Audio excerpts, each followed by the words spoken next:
the station covering all of the DMV. This is DC News Now.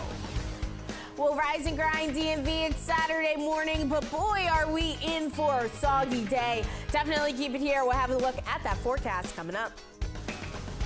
And classes will resume Monday at Bowie State University following that double shooting on campus about a week ago. But changes are coming to campus security. We'll break down what those will be.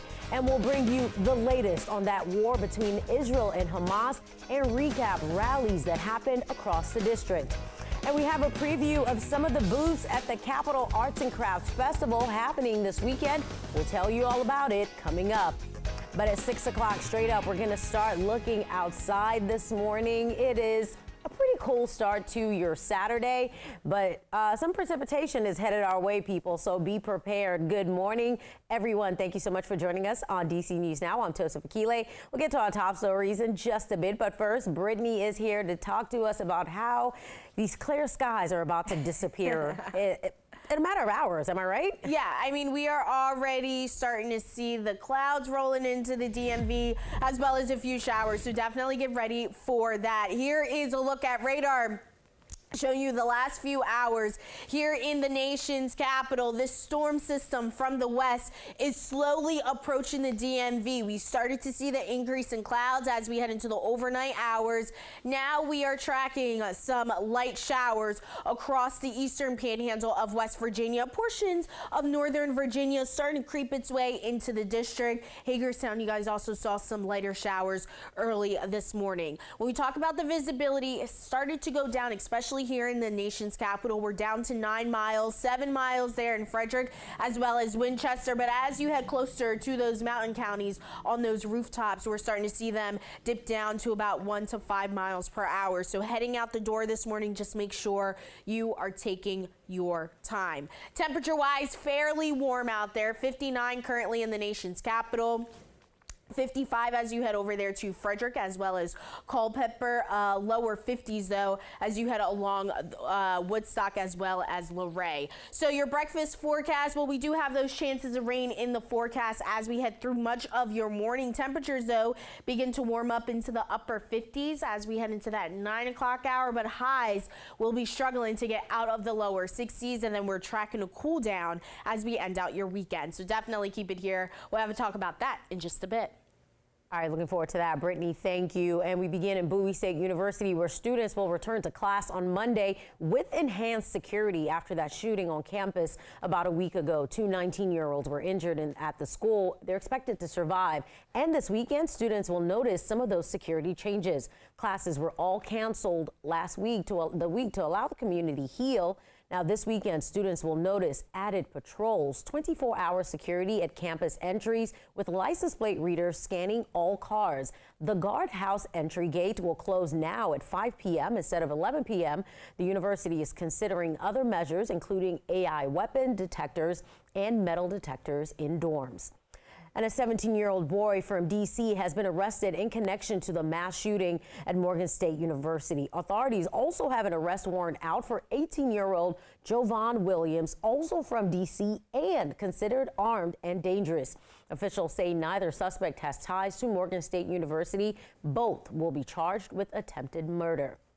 And at 6:03, we have new details in the escape of an inmate at St. Mary's Hospital in Central Virginia. According to the Virginia Department of Corrections, the 2 officers in charge of supervising Nassim Rulak say they were asleep during his escape in August. The agency also says those officers did not replace Rulak's nylon flex cuffs with proper metal cuffs after he had an MRI. The 2 officers have since resigned. Rulak is still on the run. He's wanted for an armed carjacking in Gaithersburg, Maryland.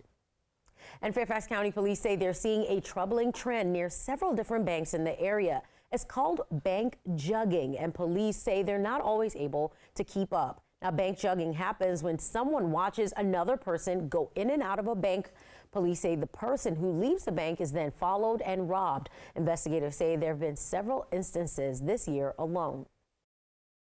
We have a lot of people that are looking for a free buck. The biggest thing is honestly just situational awareness. They need to have some kind of a security working in this area to protect all the stores, to protect the banks, to protect everything in the area. Police have not said if they believe it's one person or 7 different people involved in the crime.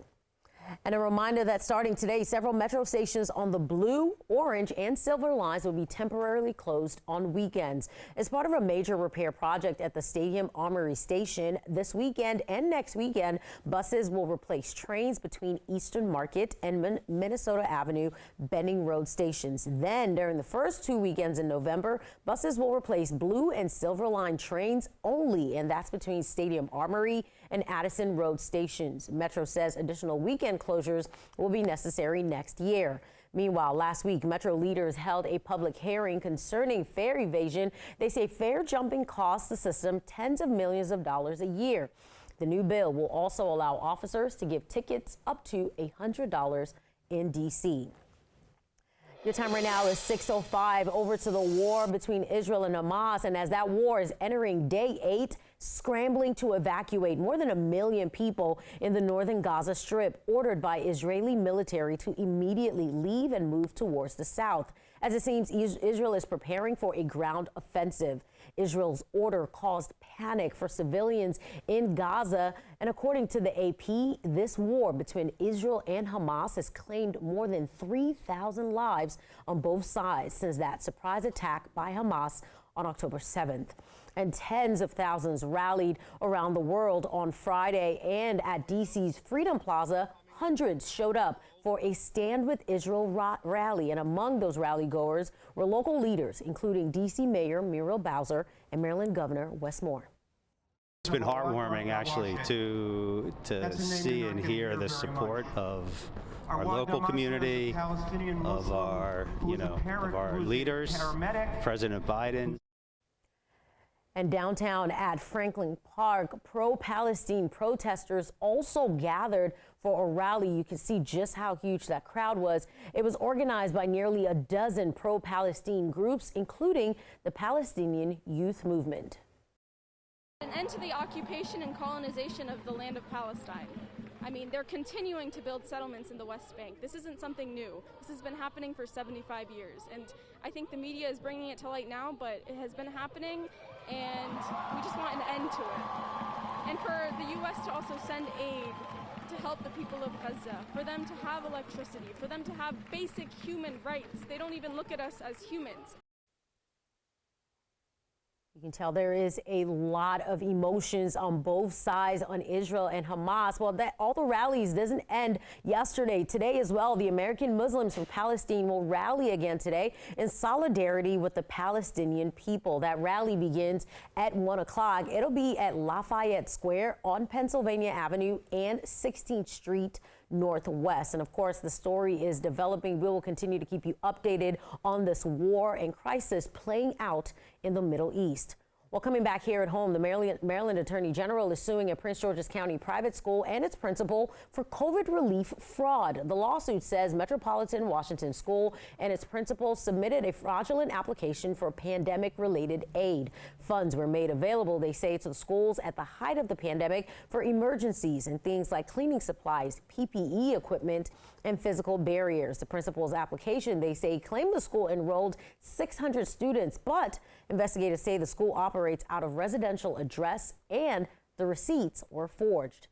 Meanwhile, some teens in Prince George's County are fighting youth violence. Nearly 100 met with the county executive and the state's attorney's office. Students say social media has caused the youth to make bad decisions. They also blame mental health and a lack of parental support.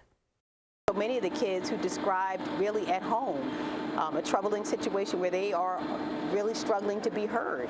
Kids don't even know what a hug feel like from their parents. They're getting it from the community. We all have the tools that if we all utilize and come one together, we can all put a stop to this gun violence and all come together and promote peace. The county executive says they're investing $7 million into mental health resources for the youth.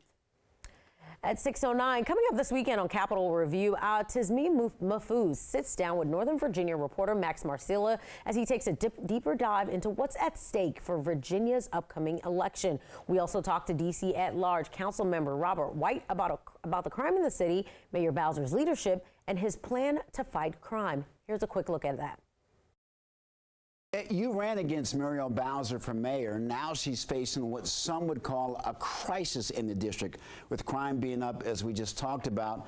There is, I guess, again, a rise in the murder rate, and we're losing a lot of police that you talked about. There's a murderer, of course, that escaped police custody more than a month ago. D.C. lawmakers are holding several hearings about crime in the district, and she did announce Operation Trident, which arrested 48 fugitives. But how do you think the mayor's doing right now?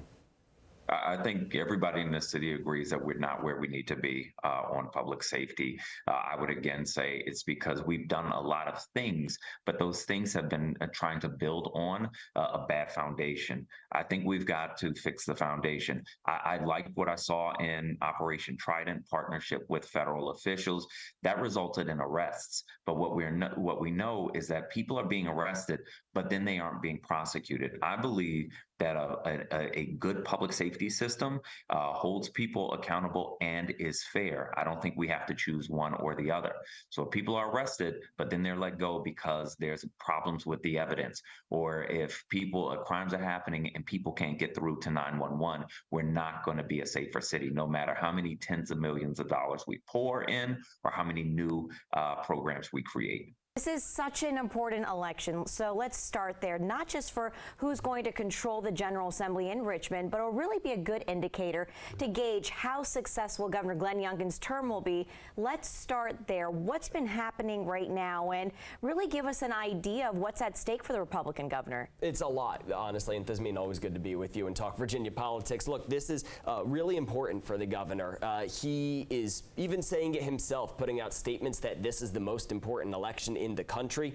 His political action committee, Spirit of Virginia, is spending millions and millions of dollars on advertisements. I know we'll talk about that in a few minutes, but this is really important for the governor because it really controls which of his policies and which of the things he really wants to get done in the governorship will actually get done. Of course, now it's a divided government, but if Republicans can take control, win a trifecta, win the House and the Senate, and of course with Governor Youngkin at the helm, it will really determine how much of his policies he can actually get done. And be sure to watch Capitol Review starting at noon today on WDVM and Sunday at 11 on DCW 50.